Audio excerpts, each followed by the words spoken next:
Hey there, folks! Mike for CMCC Builds here, where we put together some crazy mother-clucking characters. Following up on the previous video where we discussed the merits of the 1-level Artificer dip and the 1-level Cleric dip for wizards, specifically the Chronurgist, today we're going to break down the full build. In case you're wondering about those subscriber numbers, we're not. We got a pretty big jump from the last video, thanks to everyone who took the plunge. And for everyone else, what the fuck are you waiting for? Just kidding. But not really. If you watch the videos, if you like the videos, do that thing on the screen right now. I passed the local yacht club the other day and one of those 200-footers caught my eye. Not quite sure how much they cost, but I think I'm pretty close based on the channel's performance lately. So yeah, let's make this happen. Alright, let's do this shit. For the race, we have several good options. From that pool, it really boils down to the specific encounters run at your table and personal preference. The Harengon is one of my personal favorites, but we use that for the Nuke build. I use feat races all the time. I wanted to feature a powerful option that I haven't used before. The Fairy was actually my top pick. In general, it's a very strong option and remains so for a wizard, but the primary feature it provides, flight, can't be utilized with medium or heavy armor. Medium armor was a key feature of the Artificer/Cleric dip. If you're going straight wizard or decide to dip warlock or bard, then Fairy or feat race is my top pick. But we're not, so we won't. We're going to take another flying race that does allow us to use medium armor, the Winged Tiefling. Along with dark vision and fire resistance, and don't sleep on that, it's a solid racial feature, Winged Tieflings get 30-foot flying speed while not in heavy armor. This fly speed doesn't match your walking speed, it's a flat 30-foot speed. This has implications if you improve your walking speed, so be aware of it. One final note on this selection, if you expect to be in a lot of combats that look like this, then flight as an ability loses a ton of its advantages, and this racial selection is kind of poop. He called the shit poop! Obviously, you don't know what the combats will look like, but if you do have an idea, choose wisely. Ability scores: Strength 8, Dexterity 14, Constitution 14, Intelligence 15, Wisdom 12, and Charisma 8. Bump Intelligence to 17 and Wisdom to 13. I guess we're going Cleric, right? Wrong. We're going Artificer. If you're going to do a team gauntlet run like level 10 and just need the most powerful build for one day, take the Peace Cleric dip and enjoy Emboldening Bond for one session. If you're running an entire campaign, which is what I'm making this build for, then Peace Cleric is a pass for me. That, along with con saves, intelligence spell mod, Magic Stone or Thorn Whip, guidance, and more consistent use of Sanctuary, some low-level wizard spell replacements like Featherfall and Longstrider, along with non-wizard options like Fairy Fire, all push me towards the Artificer. Be aware of the Artificer's requirement of casting spells with tools in hand. Choose your spells with this in mind if your DM sticks to the actual rules here. Absorb Elements is an easy Artificer pick, but not if you need to hold an Artificer focus and you don't have a free hand. Remember, all Artificer spells require a focus. I also understand that with this pick, we could take a lower Wisdom and bump Constitution to 16, and with a Wizard, that may be a strong option, but with flight and basic wizard tactics keeping the character out of the worst dangers, I think foregoing those points to shore up wisdom creates a more well-rounded character. With the proficiency options, take Arcana, of course, for scrolling, Investigation because of high intelligence, and for the tool, you know I'm going to take Alchemist Supplies. Love me some Alchemist Supplies. For your background, take the skills, languages, or tools required to balance your party and fits the needs of your character idea and the campaign. Perception and Stealth are my go-tos in a vacuum.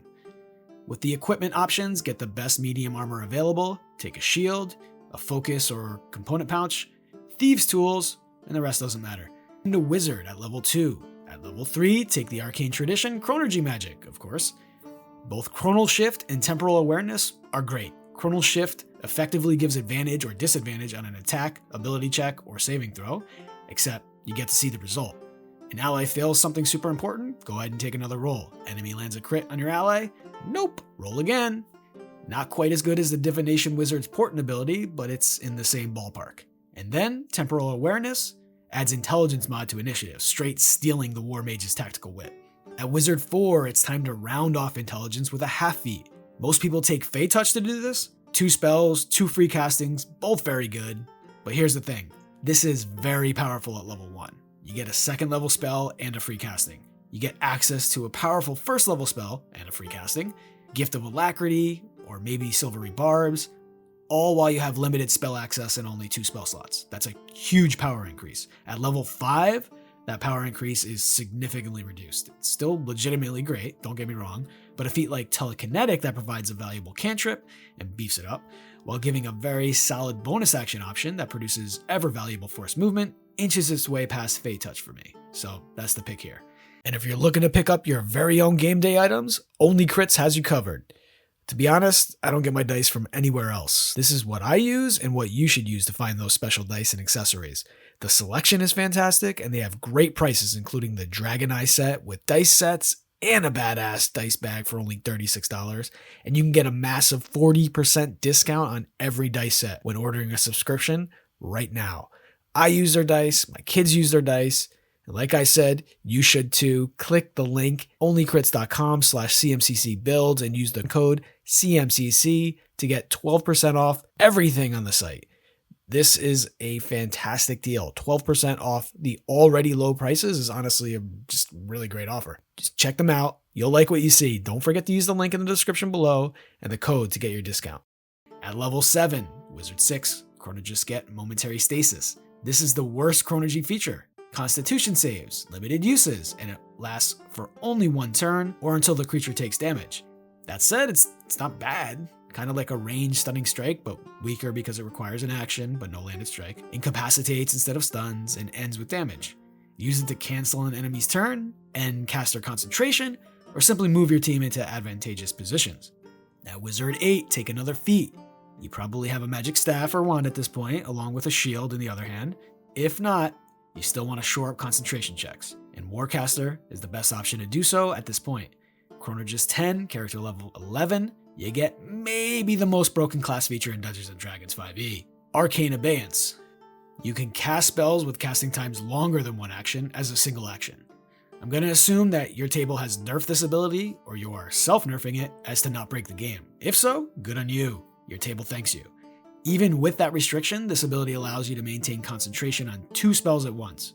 Obviously, extremely powerful. Familiars are great for this. Your owl can fly in, cast a concentration spell, and fly out, getting out of dodge ASAP.